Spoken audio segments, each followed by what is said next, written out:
भयंकर अशा घनदाट जंगलामध्ये बब्रुवाहन राजा शिकारीसाठी निघालेला आहे. राजाने आपल्यासोबत चतुरंगी सेना घेतली आणि चतुरंगी सेनेसोबत घनदाट अरण्यामध्ये शिकारीसाठी आला. त्या जंगलामध्ये भयंकर असणारे हिंस्र प्राणी होते. राजांनी सर्व प्राणी पाहिले आणि शिकारीसाठी आलेल्या राजाने एका काळविटाला पाहिलं आणि राजाने त्या काळविटाच्या शरीराचा वेध घेऊन बाण त्या काळविटावर सोडला. तो बाण त्या काळविटाला लागला आणि ते काळवीट जखमी झालं आणि जोरजोराने पळू लागलं. राजा सुद्धा त्या काळविटाच्या पाठीमाग पळत आहे. सोबत चतुरंगी सेना आहे. काळवीट पुढे पळत आहे. राजा पाठीमाग काळविटाच्या शोधासाठी काळवीट पळत असताना काळविटाच्या झालेल्या जखमेमधून रक्त सांडत होतं आणि काही अंतर गेल्यानंतर ते काळवीट अदृश्य झालं आणि राजाची चतुरंग सेना एकीकडे चुकली आणि राजा काळविटाच्या शोधामध्ये त्या रक्ताचे थेंब ज्या ज्या ठिकाणी पडलेले आहेत त्या रक्ताच्या थेंबानं त्या काळविटाचा शोध घेत राजा निघालेला आहे. आणि दुसऱ्याच एका भयंकर जंगलामध्ये राजा येऊन पोहोचला. भयंकर असं वातावरण, भयानक अशी शांतता त्या जंगलामध्ये. भर दिवसा सुद्धा वृक्षाची भयंकर असणारी पाने त्या वृक्षामधून खाली सूर्यकिरणांना जमिनीवर सुद्धा यायला वाव नव्हता. इतका घनदाट अरण्य. त्या अरण्यामध्ये राजा हरिणीच्या पाठीमागे लागलेला असताना राजाला हरिण दिसायला तयार नाही. तहानेने आणि भुकेने राजाचा जीव व्याकुळ झाला. राजा घोड्यावरती फिरत आहे आणि ज्यावेळी राजाचा जीव तहानेने व्याकुळ झाला त्यावेळी राजाने एक सरोवर पाहिलं आणि त्या सरोवरामध्ये येऊन आपल्या घोड्यासहित स्नान केलं. सुंदर असणाऱ्या त्या सरोवराचं शीतळ जल राजाने प्राशन केलं. ज्यावेळी राजाने पाणी पिलं त्यावेळी पाणी पिल्यानंतर राजाला शांतता वाटली आणि त्या सरोवराच्या काठी भयंकर असणारा मोठा विशाल वडाचा वृक्ष राजाला दिसला आणि त्या झाडाखाली थोडीशी विश्रांती करावी म्हणून राजा वडाच्या झाडाखाली येऊन बसला. तोच राजाची नजर समोर गेली तर समोर राजाला एक प्रेतात्मा दिसला. काय तो प्रेतात्मा राजावरती आक्रमण करेल? काय राजा त्या प्रेतात्म्याला मारेल? काय आहे बब्रुवाहन राजाची कथा? ऐकूया गरुड पुराणाच्या 7व्या अध्यायामध्ये. रामकृष्ण हरी.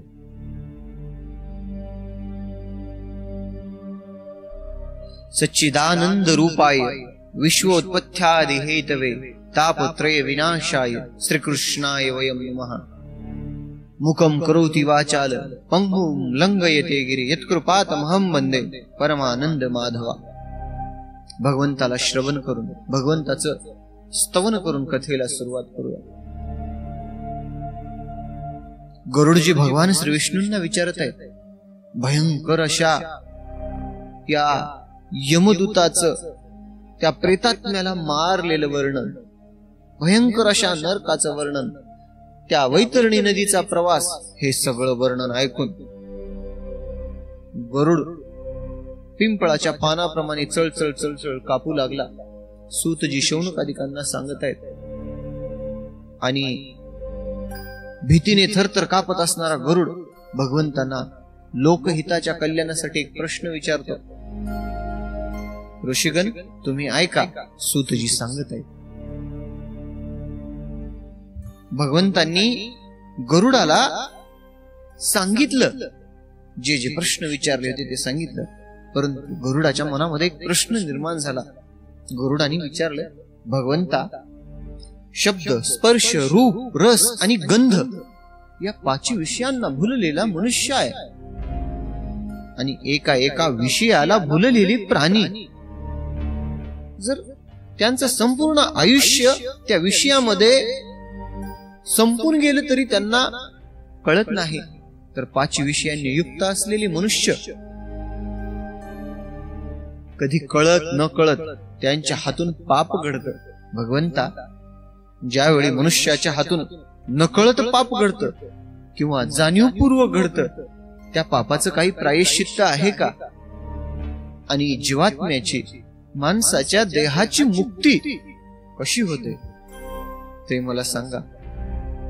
एखाद्याच्या हातून पापकर्म घडली तर त्यासाठी शास्त्रामध्ये काही प्रायश्चित्त आहे का?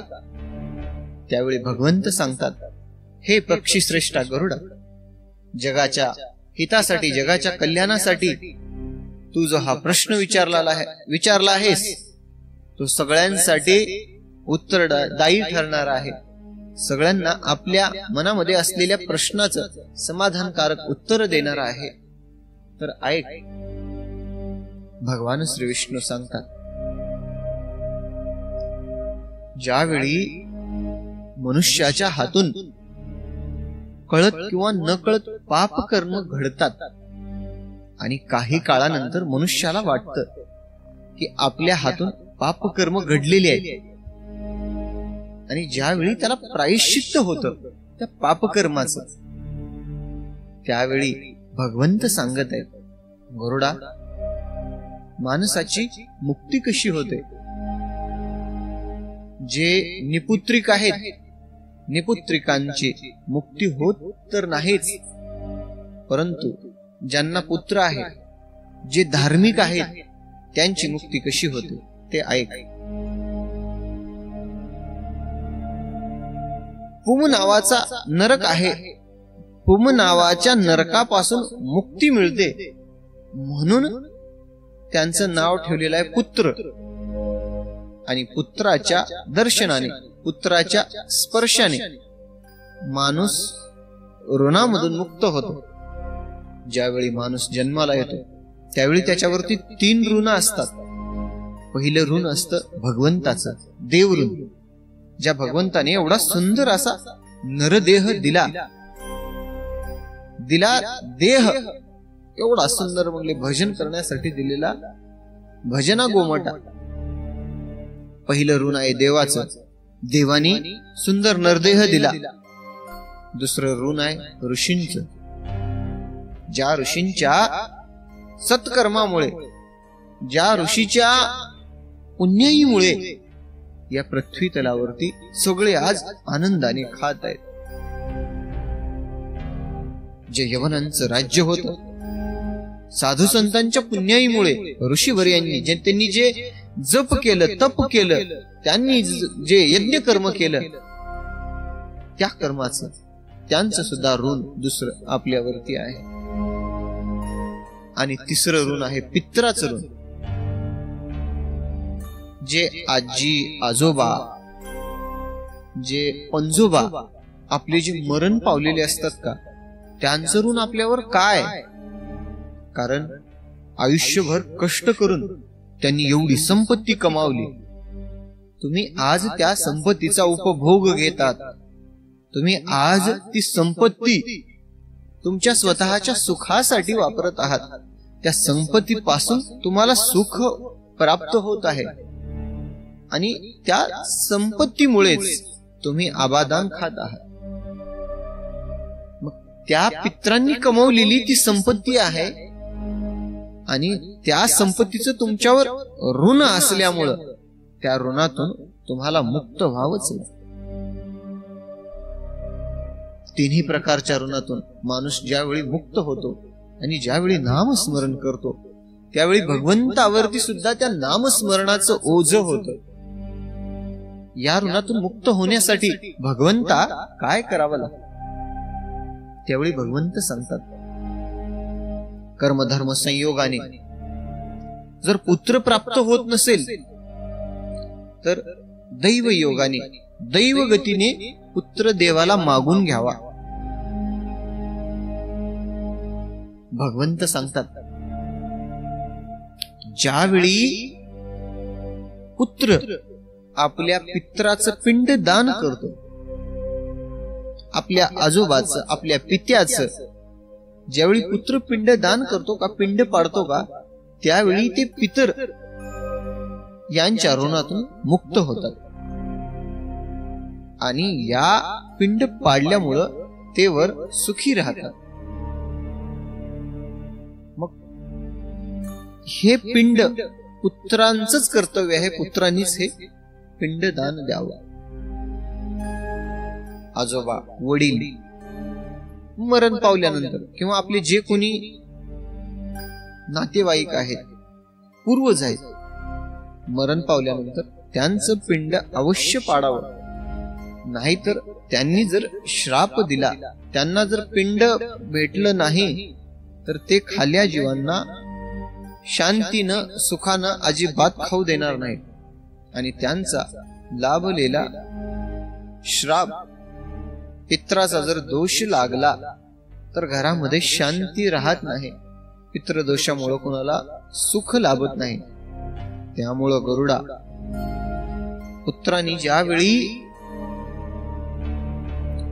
आपल्या पित्याचं, आजोबाचं पिंड दिलं, पिंडदान दिलं, श्राद्ध केलं, त्यावेळी त्यांना वर अन्न भेटतं. ज्यावेळी मासिक पिंडदान दिले जातं का, श्राद्ध केलं जातं का, श्राद्धिक जेवण गरुड पुराणामध्ये सांगितलेलं आहे.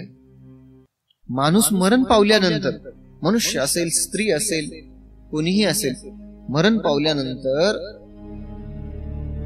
त्यांचे 16 पिंडादी कर्म आहेत. 16 पिंडदान द्यावे लागते. पहिल्या महिन्यात, दुसऱ्या महिन्यात, तिसऱ्या महिन्यात ते 12व्या महिन्यापर्यंत प्रत्येक महिन्यामध्ये पिंडदान द्यावे. कारण ज्यावेळी त्यांचा इहलोकामधून परलोकीचा प्रवास मिळतो, ज्यावेळी त्यांचा प्रवास सुरू असतो, त्यावेळी पुत्राने किंवा नातेवाईकांनी दिलेलं पिंडदान त्यांना वाटेमध्ये अन्न पाणी मिळवून देत. आणि त्या पितरांच्या सेवेसाठी, त्या पितरांच्या ऋणातून मुक्त होण्यासाठी त्यांना मासिक श्राद्ध असेल, पिंडदान असेल, पिंडदान करावं. गरुडा, पुत्राने, नातेवाईकांनी मनोभावी केलेल्या पिंडदानाने वरचे जे पूर्वज आहेत ते तृप्त होतात. एवढंच काय, तर मी सांगतो, त्रेतायुगामध्ये बब्रुवाहन राजाने एका प्रेतात्म्याला त्यांच्या उत्तरक्रिया म्हणजे त्यांची विधी करून त्या प्रेतात्म्याचे जे प्रेत गटाचं दान आहे, प्रेत गटाचं दान देऊन त्या प्रेतात्म्याला मुक्ती दिली होती. ज्या अर्थी जर इतर म्हणजे ज्या राजाचा आणि त्या प्रेतात्म्याचा काही अर्थार्थी संबंध नव्हता, त्यांनी केलेल्या पिंड कर्मामुळे, त्यांनी केलेल्या प्रेतगटाच्या दानामुळे जर ते प्रेत योनीमधून जर मुक्त होत असेल, तर आपल्या पुत्राने केलेल्या पिंडदानातून तो जीव का मुक्त होणार नाही. भगवान श्री विष्णू सांगत आहेत. मग भगवंता, एखाद्याला पुत्र होत नाही तर पुत्र प्राप्तीसाठी काय करावं? त्यावेळी भगवान श्री विष्णू सांगतात, पुत्र प्राप्तीसाठी हरिवंश पुराणाचा सप्ताह करावा. हरिवंश पुराण किंवा शतचंडी यज्ञ करावा, शतचंडी हवन करावं. आणि यातूनही जर होत नसेल तर महादेवाची मनोभावे भक्ती करावी, महादेवाची मनोभावे पूजा अर्चा, भगवंताची सेवा करावी आणि भगवंताला मागावं, भगवंता एक असा मला पुत्र दे, माझा आणि माझ्या संपूर्ण पिढीचा उद्धार करणारा पुत्र दे. भगवंताला पुत्र मागून घ्यावा. पोटी संतान होत नसेल तर संतान मागून घ्यावं. अगोदरच्या काळी ज्यावेळी आपण पुराण श्रवण करतो, पुत्रकामेष्टी नावाचे यज्ञ अगोदर व्हायचे. मग गरुडजीला सांगत आहेत भगवान श्री विष्णू, पुत्र होत नसेल तर वैदिक दैविक कर्माने पुत्र मागून घ्यावा, भगवंताची सेवा करावी. आणि त्या पुम नावाच्या नरकवासातून पुत्र वाचवतो म्हणून विधात्याने त्याचं नाव काय ठेवलं? पुत्र ठेवलं. आणि ज्यावेळी मनुष्य आपल्या पुत्राचं मुख पाहतो. ज्यावेळी मनुष्य आपल्या पुत्राला स्पर्श करतो त्यावेळी देव, ऋषी आणि पितृ या तिघांच्या ऋणातून मुक्त होतो.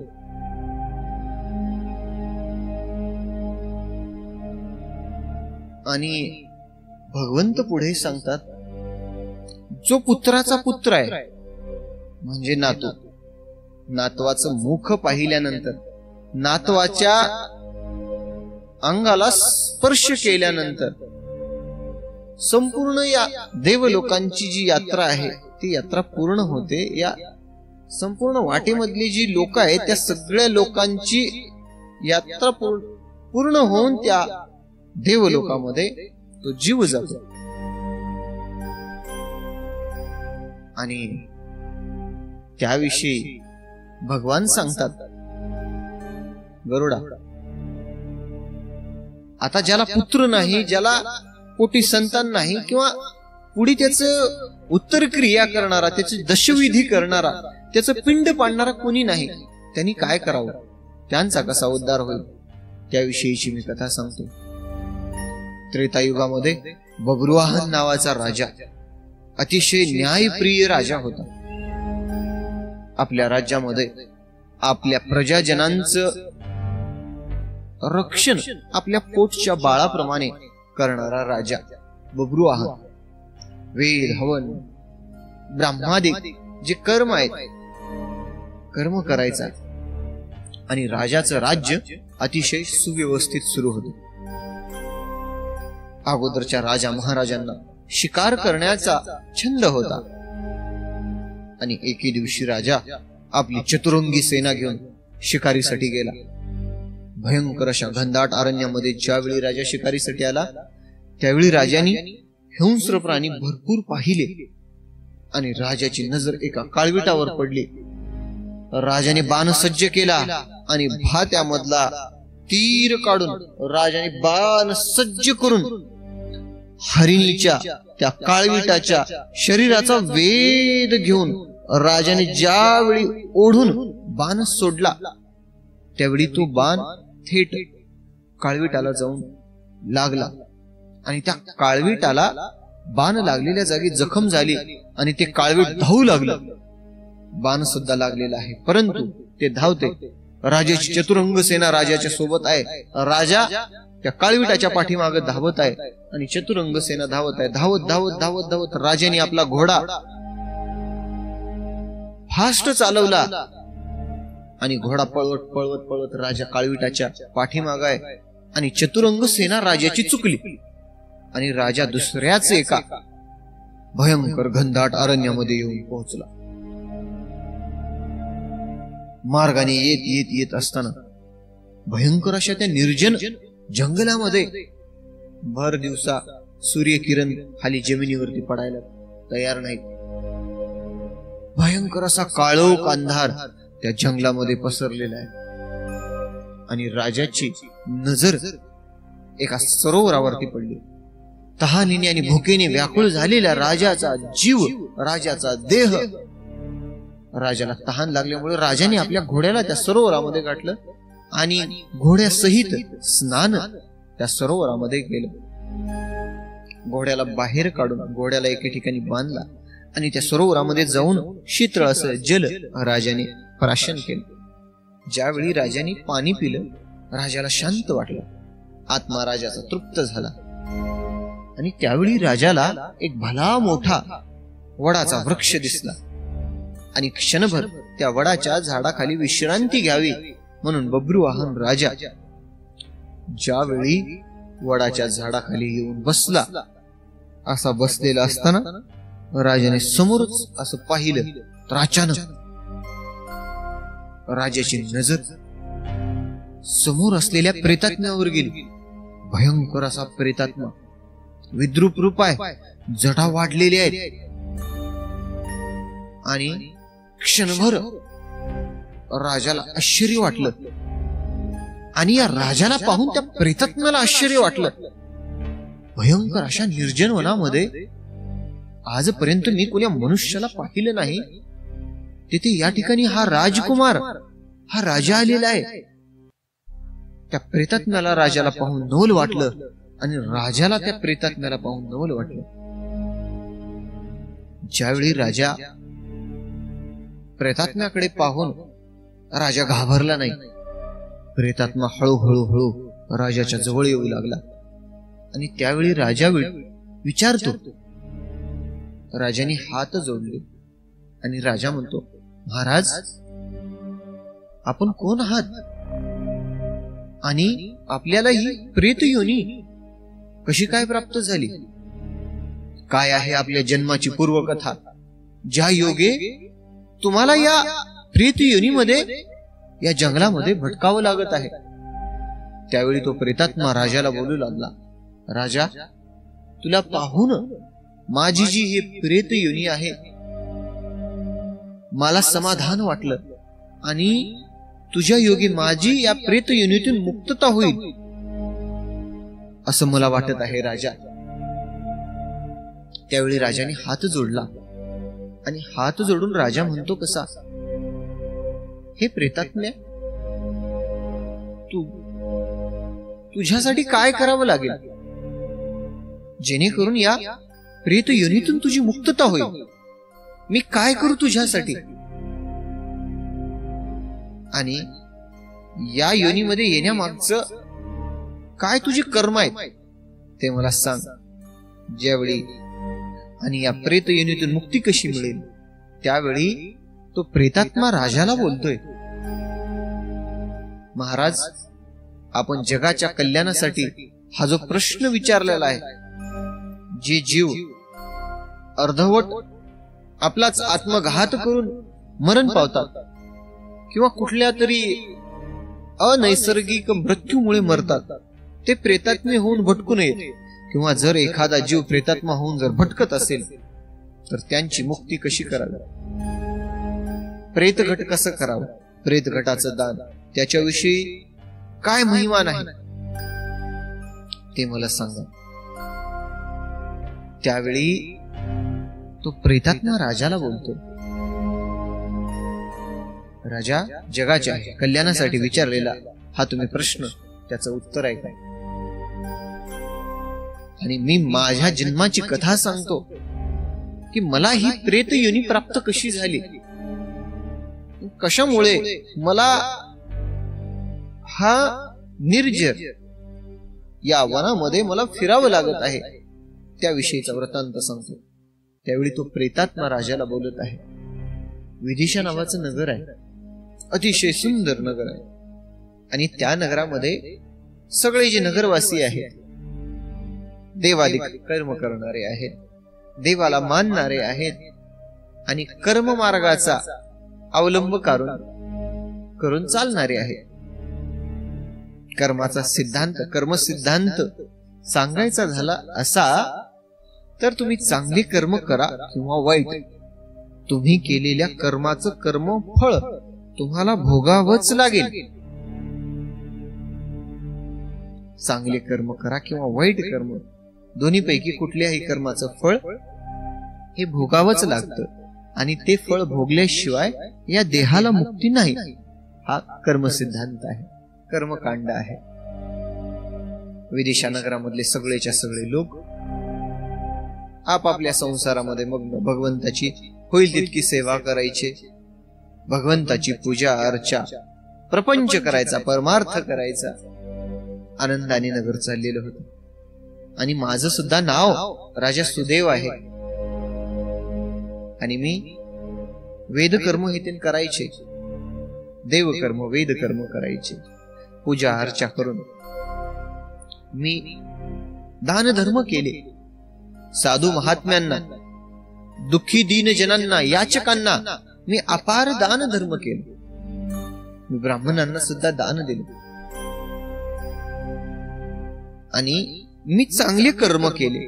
मी दान धर्म केला आणि दान धर्म करून सुद्धा माझ्या पोटी संतान आलेले नाही किंवा माझा वंश पुढे वाढला नाही आणि वंश वाढला नसल्यामुळे माझ्या जे उत्तर क्रिया आहे, माझ्या जे दशक्रिया आहेत, माझे विधी, माझ्या मरणानंतर माझे विधी कोणी केले नाहीत.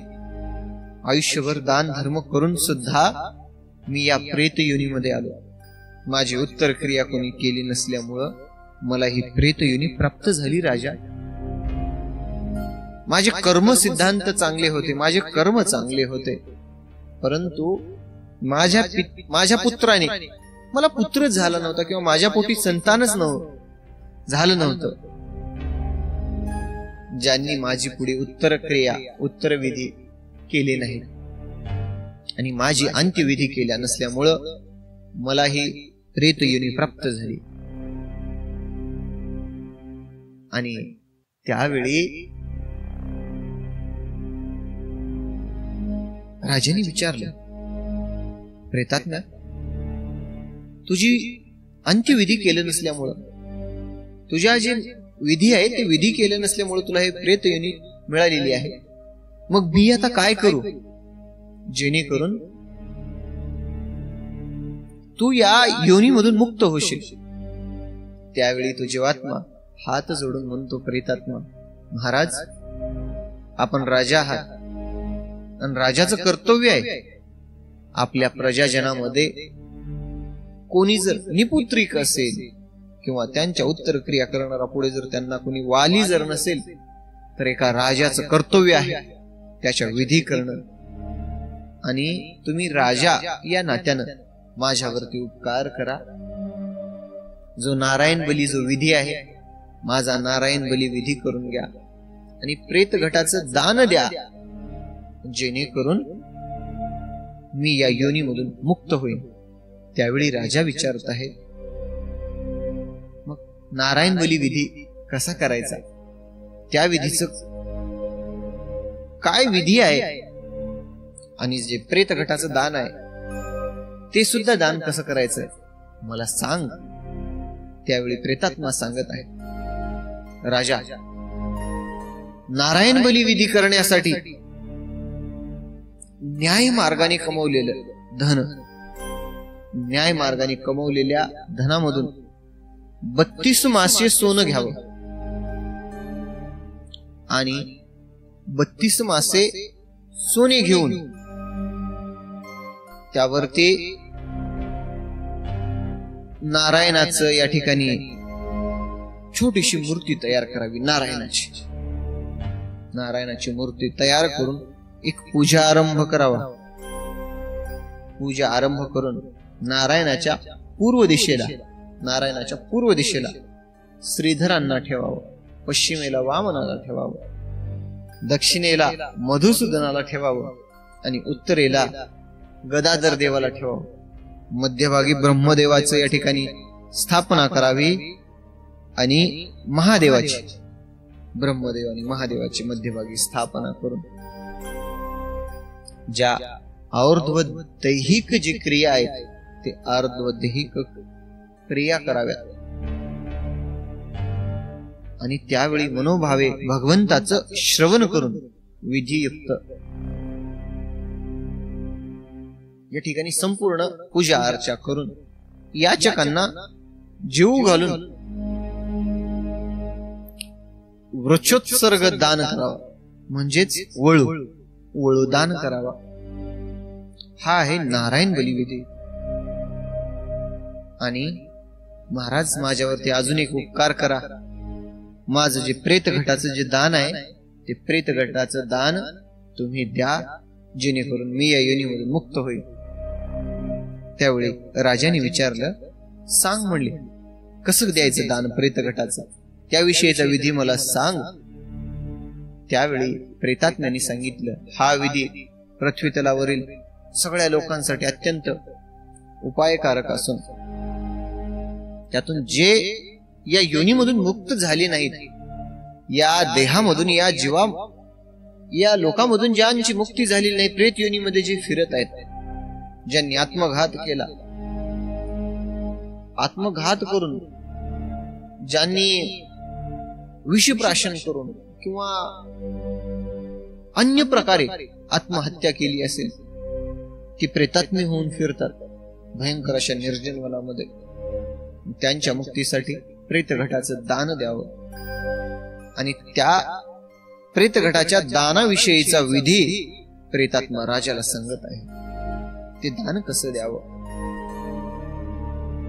ग्रंथकर्त्यांनी सांगितलेलं आहे की शय्यादान जे आहे, शय्यादान देऊन झाल्यानंतर प्रेतघटाचं दान देण्यापूर्वी ज्यांनी त्यांनी आपापल्या कुवतीप्रमाणे, ग्रंथामध्ये तर वर्णन सोन्याचं आलेलं आहे, सोन्याचा एक घट तयार करावा.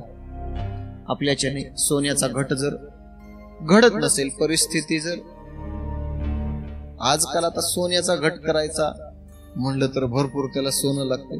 जवळपास 10 लाख रुपये, 5-10 लाख रुपये त्या सोन्याच्या घटालाच लागते. असो, सोन्याचा जर घडत नसेल तर तांब्याचा, पितळचा, कशाचा बी धातूचा घट घ्यावा. त्या घटामध्ये दूध आणि तूप भरावं. त्या घटामध्ये दूध आणि तूप भरून एक त्या घटाभोवती एक कपडा बांधून, घटावर कपडा बांधून लाल कपड्याने त्या घटावरती झाकून त्याला लाल दोरीने बांधावे आणि तशा प्रकारचा घट बांधून पूजा अर्चा करून उदार अंतकरणाने तो घट ब्राह्मणाला दान द्यावा. आता ग्रंथामध्ये जे साधू आहेत, ऋषी मुनी, जपी तपी यांना दान द्या म्हणून सांगितलेलं नाही. कारण का, जे साधू आहेत ना त्यांना कशाची गरज नाही. तुमच्या सोनं नाणं कपडा लत्ता यांची कशाचीच गरज नाही. त्यामुळं त्या घटामध्ये सगळं दूध आणि तूप भरून ते तसंच दुधा तुपासहित ब्राह्मणाला उदार अंतकरणाने दान करावं. आणि दान दिल्यानंतर ते झालं प्रेतघटाचं दान. ते दान दिल्यानंतर त्या योनीमधून तो प्रेतात्मा मुक्त होतो. आणि हा प्रेतात्मा सांगत आहे तोपर्यंतच राजाची चतुरंग सेना राजाजवळ येण्याची चाहूल लागल्याबरोबर त्या प्रेतात्म्याने राजाला हात जोडून विनंती केली, महाराज माझ्यावरती उपकार करा, माझ्यावरती दया करा. आणि आता मला नको नकोसं झालंय, या योनीमध्ये माझा जीव खूप त्रासून गेलेला आहे आणि आपण हे दान देऊन मला या योनीमधून मुक्त करा. म्हणून प्रेतात्म्याने राजाला पुनश्च एकदा विनंती करून अदृश्य झाला. राजाच्या चतुरंग सेनानी राजाजवळ येऊन महाराजाला आपल्या राज्यामध्ये घेऊन गेले. आणि राज्यामध्ये गेल्यानंतर त्या प्रेतात्म्यासाठी जो सुदेव आहे, सुदेवासाठी बब्रुवाहन आणि हे विधी केले. ज्याचे हे प्रेतघटाचे जे दान आहे, ते प्रेतघटाचं दान दिलं. त्याच्यानंतर जे और्ध्वद्वैहिक जी क्रिया होती त्या क्रिया केल्या. त्यानंतर नारायण बली जो विधी होता, नारायण बली विधी केला. आणि ज्यावेळी राजाने हे विधी आपल्या नगरामध्ये जाऊन केले, त्यावेळी त्या प्रेतात्मा योनीमधून त्या सुदैवाची मुक्ती झाली. त्यावेळी गरुडजीला भगवंत सांगत आहेत, गरुडा, राजाने त्या सुदैवाच्या केलेल्या विधीने जर तू प्रेत योनीतून मुक्त होत असेल तर पुत्राधिकांनी केलेल्या या कर्मानुसार का राजा मुक्त होणार नाही? परक्याने केलेल्या श्राद्धाने जर प्रेत सद्गतीला जर जात असेल तर आपल्याच पुत्राने केलेल्या दानाने किंवा श्राद्धाने पिता उत्तम गतीला जाईल, यात नवलते काय? अशी ही पवित्र घटना या अध्यायाचं जो कोणी श्रवण करेल, जो कोणी सांगेल, म्हणजे सूचक आणि श्रोते यांसाठी विधी सांगितलेला आहे. बघा, इतिहास मिमं पुण्य श्रृणोति श्राव येश्चयः नतो प्रेतत्व मायातः पापाचार युतावपि. या पवित्र अशा या घटनेचं जो कोणी वर्णन करतो किंवा जो कोणी वर्णन ऐकतो ही पवित्र घटना, ते दोघेही जरी पातकी असतील तरी ते प्रेत योनीमध्ये जात नसतात. त्यामुळे गरुड पुराणाचा 7वा अध्याय विशेष असं महत्व या अध्यायाला प्राप्त झालेलं आहे. अशा प्रकारे गरुड पुराणाचा 7वा अध्याय संपलेला आहे. रामकृष्ण हरी. जर कोणता जीवात्मा योनीमध्ये मुक्त झालेला नसेल तर प्रेत घटाचं दान देऊन, नारायण बली विधी करून तो अर्पण करून त्या ऋणातून मुक्त करावा. व्हिडिओला लाईक करा, शेअर करा, सबस्क्राईब करा आणि चॅनलवर असलेले जे बेल आयकॉन प्रेस करा, घंटीला दाबा, जेणेकरून येणारा प्रत्येक व्हिडिओ, येणारा प्रत्येक अध्याय तुमच्यापर्यंत सर्वात आधी पोहोचेल. रामकृष्ण हरी. आदेश.